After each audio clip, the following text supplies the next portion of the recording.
Tobacco factory.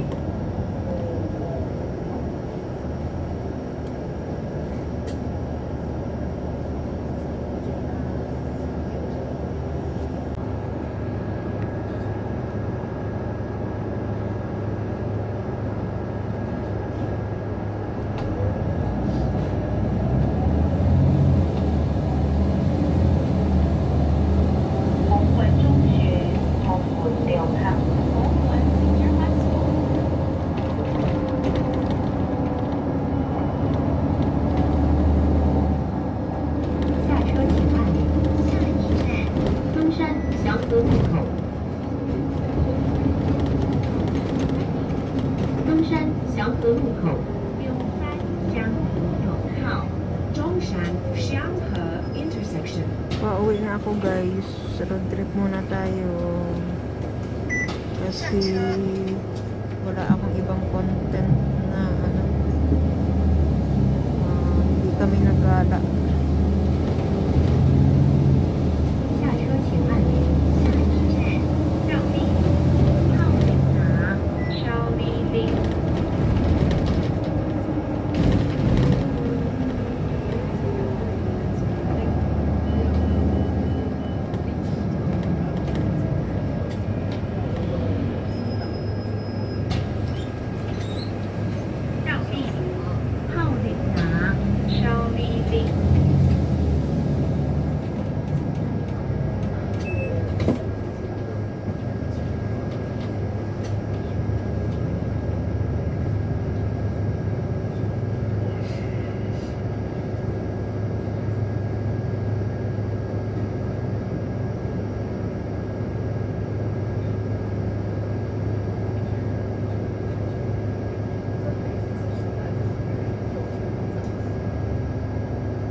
Halo-halo tayo guys sa malamig na panahon. Umuulan dito. Sarap ng halo-halo. May ice cream.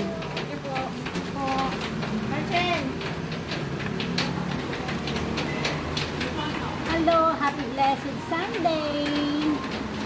Dito kami sa halo-halo with Ate Lori. Ayan, halo-halo for sale guys. 110.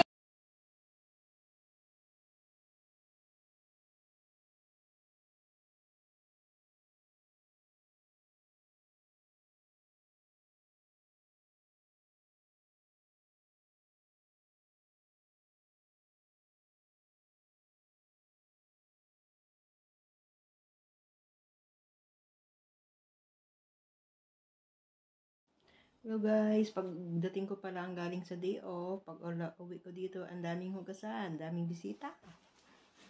Ganun talaga ang buhay OFW. Gayon guys, ang aking namili ako ng gamit padala sa Pilipinas. Itong ganito, kasi pag sa Pilipinas bibili, yung mga pinadalhan kong pera, ayaw bilhin. Kung saan napupunta ang pera. Ito, bumili ako ng pangsandok. Serving, serving spoon. Bali, $20. Bumili ako ng dalawa. Kasi pag may, yung lumpia ba. Pag may bisita, unahin yung lumpia, ganun.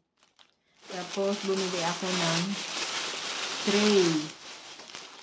Lagyan ng pansit. Pag may mga, pansit o biko, ganun.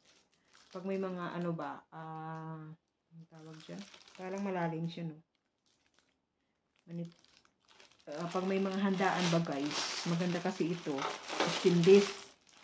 Isa na bibili ka nung foil na tray, maaksaya.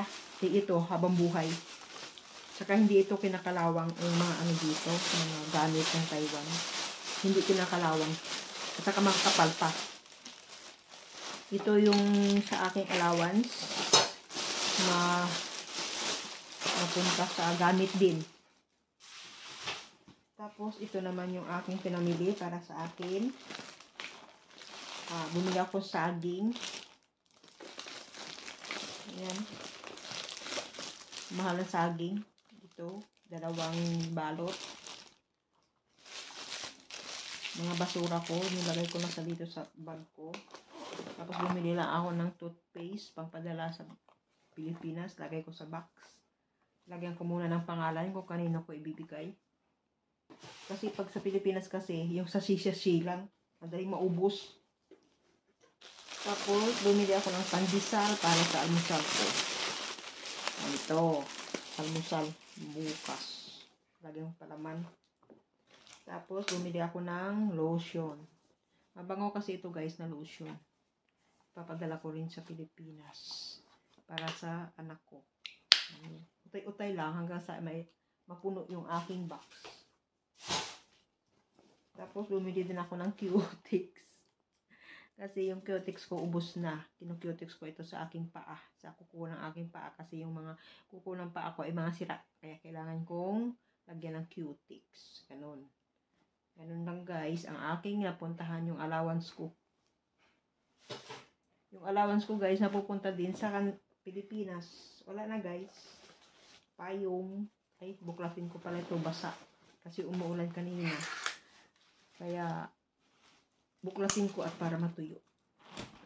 Umuulan kasi kanina ang umaga, pero ngayong hapon, nag-ano na siya. Wala na guys, 4 coins ko, wala nang laman. Tubig.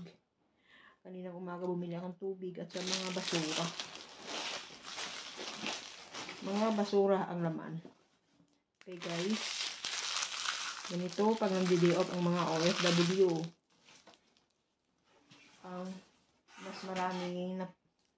Mas marami yung napuntahan yung sa Pilipinas kaysa dito sa ano kaysa doon kaysa sa iyong sarili. Ganun lang ba, diba? Kasi sa Pilipinas bayad ka ng kuryente, bayad, mabuti hindi na kami nagbayad ng tubig kasi may ano naman kami kuryente, saka pagkain ng ano tao, ulam nila. Ganun guys. Utay-utay ko lang bumibili para ilagay ko dito sa box. May box kasi ako dito. Okay guys. Thanks for watching. Hello guys. Hapunan tayo. Hapunan ng ano to. Noodles. May natira yung amo ko na noodles. Kasi nag-day off ako, diba? Tapos nung dumating ako dito sa bahay, nakita ko nagpe-prepared sila ng hapunan. Ngayon, nagtulong din ako. Ganun kasi pagdating dito kahit di off ako nagtatrabaho pa rin. Ngayon, nagtanong yung aking amo kung kumain na ako. Sabi ko hindi pa. Sabi ko nang ganun sagot niya sa akin, bakit di ka kumain sa labas? Yun ang sagot niya sa akin. Ay, binawi ko na lang, sinabi ko na lang na kumain na ako kahit hindi pa. Buti na lang may pandesal din akong nabili kanina sa simbahan. Kaya ito ang aking hapunan. At saka yung noodles nila na hindi nila naubos, tinago ko dito sa kwarto para may kainin ako. Pandesal at saka noodles. Umaatake na naman guys yung kakuriputan ng amo ko. Kaya ayan, diskarte na lang tayo. Kung hindi tayo mag-diskarte, gutom. Abuti natin. Alam nga naman nakakain ako dun sa labas, diba? Pagdating ko dito, magtatrabaho din ako. Siyempre, papakainin nila ako, diba? Siyempre, maghuhugas ako ng kinainan nila. O, magtutulong ako sa mga pag-prepare ng pagkain nila. Tapos ayaw nila ako pakainin. Walang hiya din itong mga amo ko eh. Minsan. Kaya, di-discard na lang ng medyo malamig-lamig na itong noodles. Kanina pa kasi ito, naghugas pa ako ng pinagkainan nila. Ang tambak, ang dami-dami.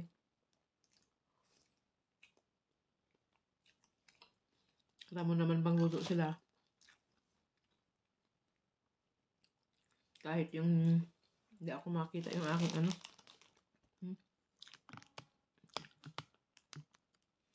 kahit yung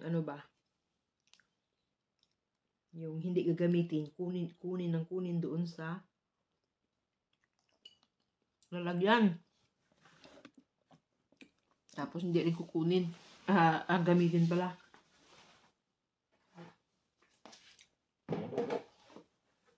Kain muna ako. Ay, po ako sa maliit na ano. Kasi hindi niyo makita yung aking mukha.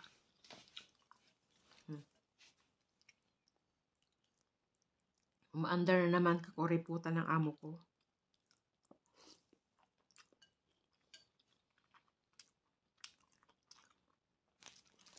Hindi na ako kumain sa labas kasi nga ang kulang yung budget ko. Kulang yung ipagpadala ko sa Pilipinas. Tsaka isa pa, pag dumadating ako dito, nagpe-prepare sila na pagkain. Din ako Magtulong din ako para makakain. Tapos, pagtapos ng kain nila, ako rin maghuhugas. Kung minsan kasi may mga tao, may mga amo din niya walang malasakit sa katulong.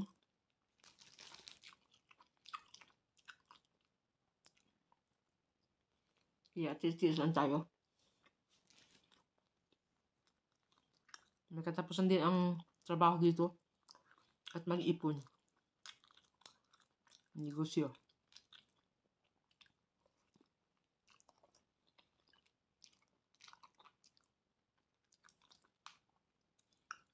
Pasalamat pa rin ako. May noodles na tira. Buti na lang hindi maanghang. Kung minsan kasi pag nagluluto sila ng noodles, maanghang.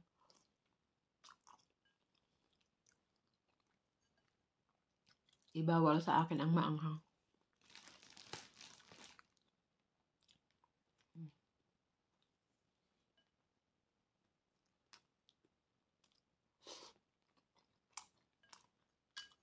Thanks for watching, guys.